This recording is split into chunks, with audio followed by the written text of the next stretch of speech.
Well, thanks for coming over, Professor Jeffers. I wanted to share something with you. Oh, what?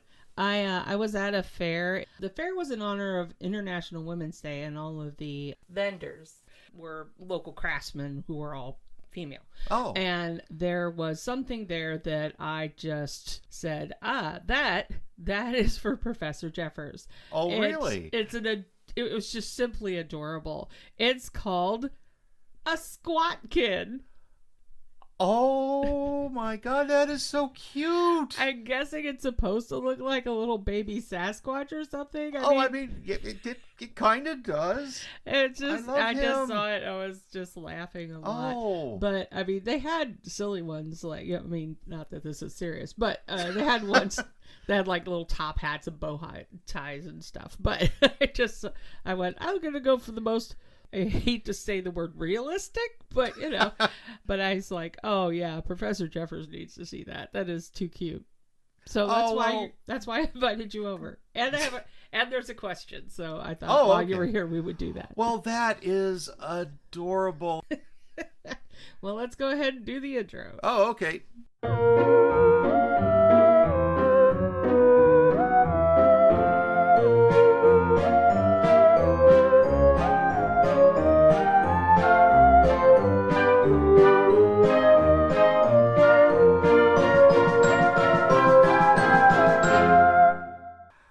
And hello. Welcome to Cryptid Remarks. I am Professor Edward Jeffers. And I'm Wilma Chronicle. And we are joined today by our new co-host. What did you say his name was? Well, it's called a Squatkin, but Squatkin. I haven't named it. I figured I'd let you do that. Oh, okay. Well, we could just call him Squatkin. That's fine with me. But... Yeah, I love that I had to pay it through Venmo, which is an app that you use to pay other people for goods and services, in case you don't have one. And pay people for what? What does that mean? Exchange monetary denominations of some variety that people find valuable for goods and services.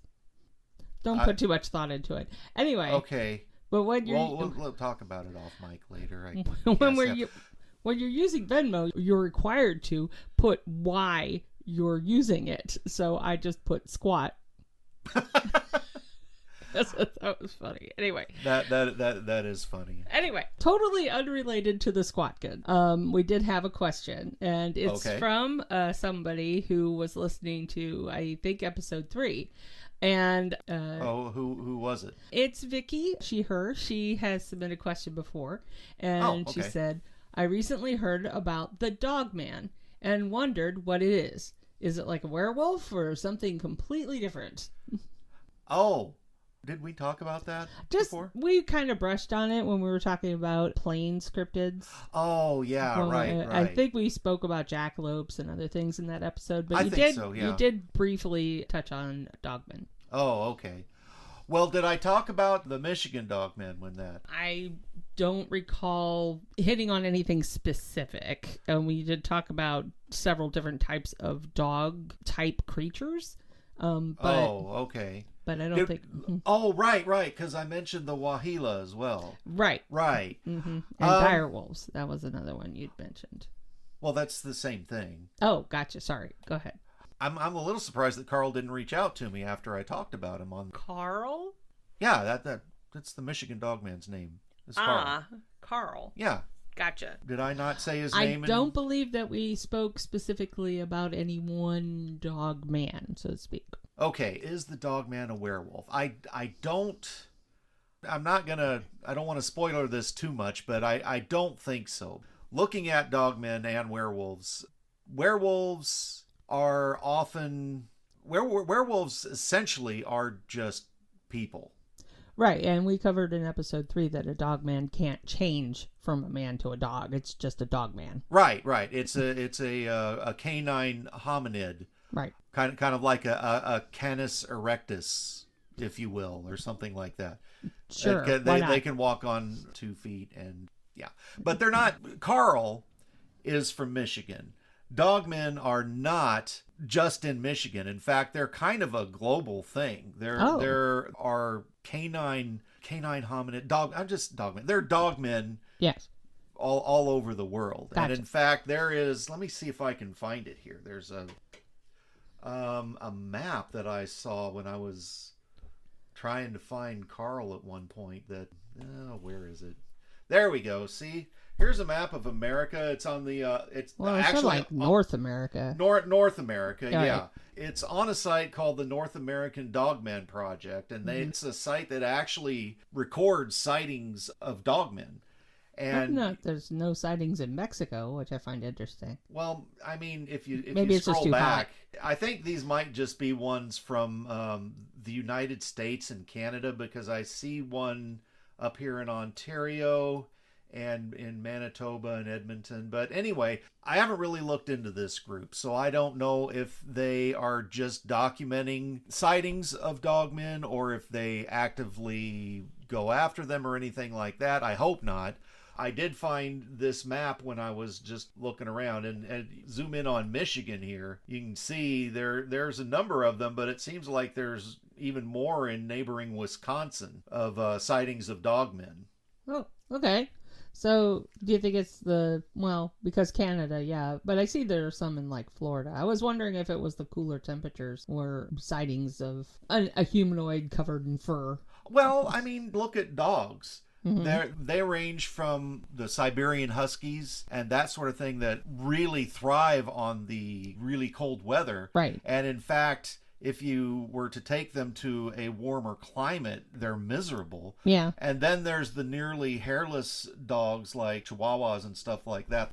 I don't know if their size has anything to do with it, but they do thrive in warmer weather a lot more than... Someone like a very short-haired dog over a long-haired dog. Yeah, and one canine... built-in undercoat, like a husky. That kind of thing. Yeah. And dogmen range in the same way as dogs. I mean, sure. Not a direct correlation, but every dogman is different in their own way. Gotcha. So it's like not necessarily breeds like dogs have of different kinds of dogmen, just different in the way humans are different. Right. There is a kind of legend with the Michigan dogman, which basically has them showing up every 10 years in years that end with 7. Okay.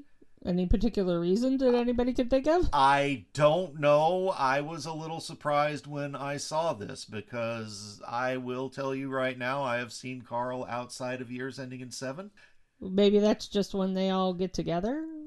If it's an isolated group, right? If you think back to when humans didn't live in like big cities or whatever, and you get together occasionally so that you can, meet potential mates and stuff like that. Maybe the dogmen just get together every 7 years to look for a date. I don't know. I mean, maybe it's a what's the word for every 10 years? If not annual, but like every decade, what do you know what that? Decade?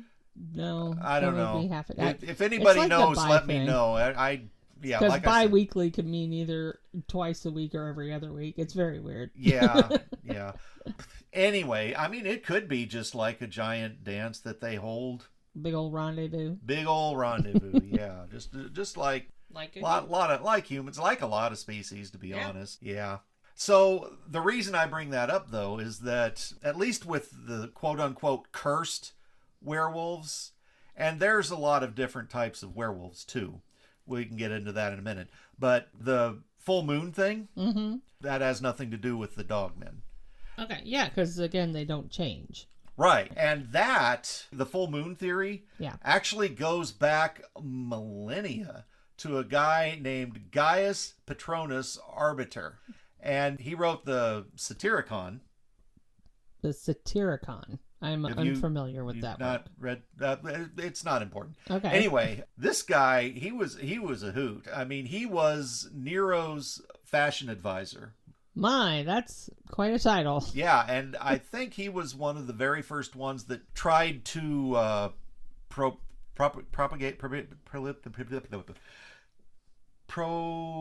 he pushed forward the theory of the full moon curse for lycanthropes, werewolves specifically. Oh, okay.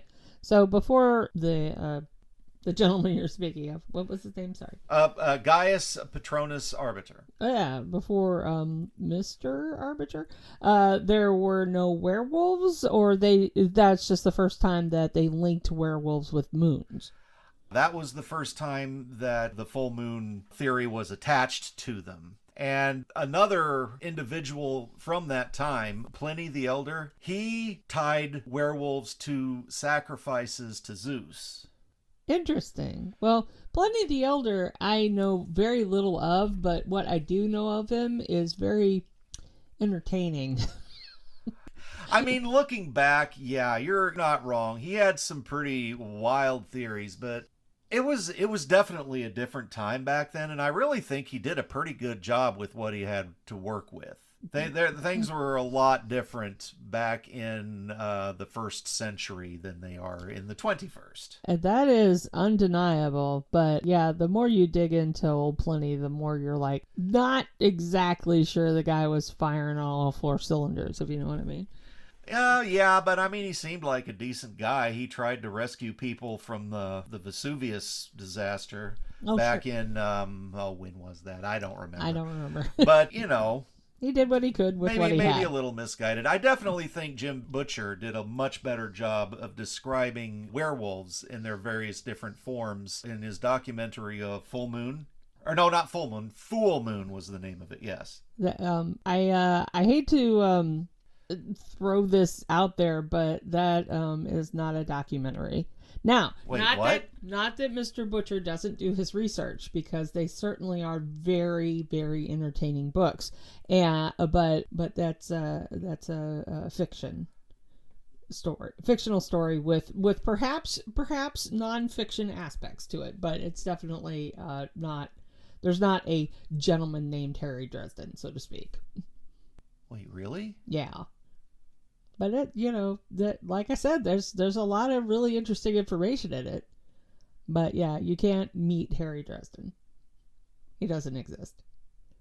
Oh, man. Yeah, it is a bummer. Well, I mean, but his description of the various different types of werewolves in that book were pretty accurate. Yeah, and like I said, he probably does a ton of research. He does a lot, because his research into like how he presents the Fae and stuff like that seems to be pretty spot on with that kind of genre. Okay. I mean, he does have some really interesting takes on a lot of Fae creatures as well, and I definitely would recommend his books.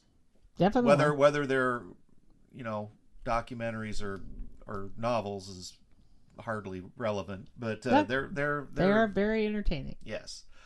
Okay, so going back to to Carl and the other dogmen. Yeah. One thing that they have been accused of is being skinwalkers. Oh, well, we covered skinwalkers before. Yeah, and the Nagloshi and things like that. I don't think that is the case because, again, skinwalkers are transformative. They're humans that can take on the aspects of animals, and it's not just wolves.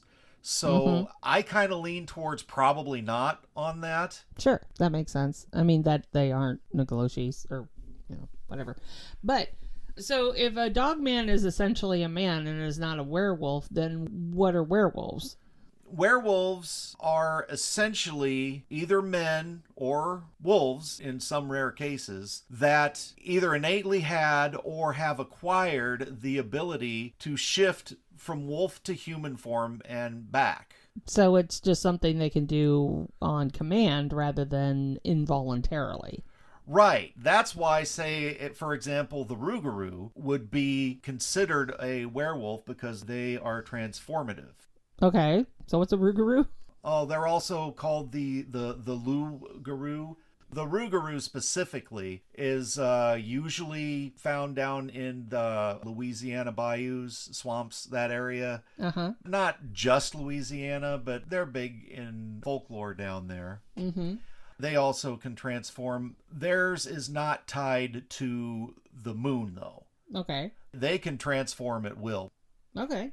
But they are considered werewolves because they can transform. Right. And while Skinwalker is not specifically a werewolf. Because it can be more than a wolf. Because it can be more than just a wolf, yes. Right. Something interesting that I will say is that while I was looking around at things about dogmen, I came across a song that was written and performed by a DJ by the name of Steve Cook back on April the 1st of 1987 called The Legend. And I would recommend looking up and listening to this. It talks about the Michigan Dogman from legends that he gathered just about sightings of cryptids in the Michigan area. And he had never really heard of the Dogman before he produced it. Okay, so the legend is just various cryptid sightings in Michigan, or? Yeah. Okay. That's interesting. I have to look that up. Oh, it's a very, very mellow, easy to listen to piece. Definitely my kind of thing. Well, are there any other canine cryptids that might be dogmen related or werewolf related? Oh, well, I mean, there are a lot of different canine cryptids. Okay. Such as? Oh, well, there's the Inugami. Where are they from? Oh, they're Japanese. They're one of the yokai.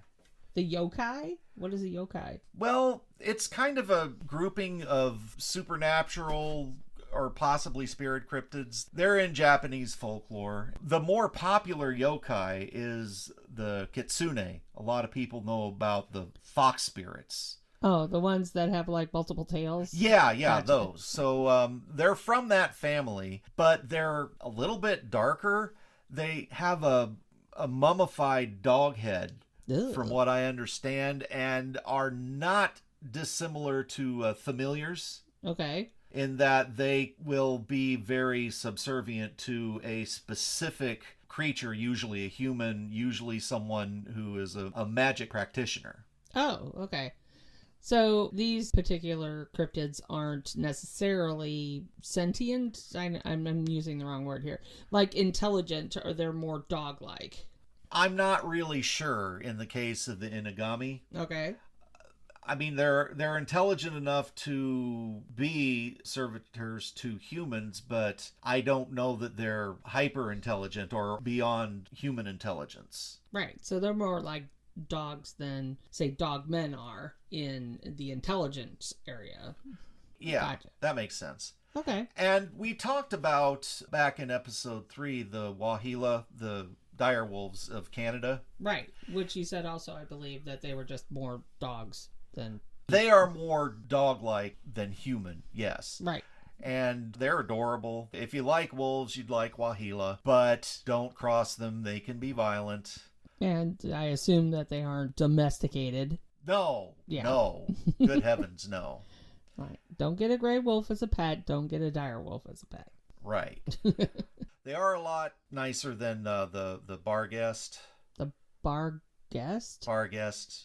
Barghest. I'm reading this wrong. It's not the guest of a bar. No. Okay. No. The Barghest. The Black Shuck. The Hellhound. Oh, okay. Now you're ringing bells with me anyway. Yeah. I mean, Art wrote about them in his book. Oh, what was it? The Hound of the Baskervilles. Art, yeah. Sir Arthur Conan Doyle, the author of the Sherlock Holmes stories. Yeah. Art. Yeah.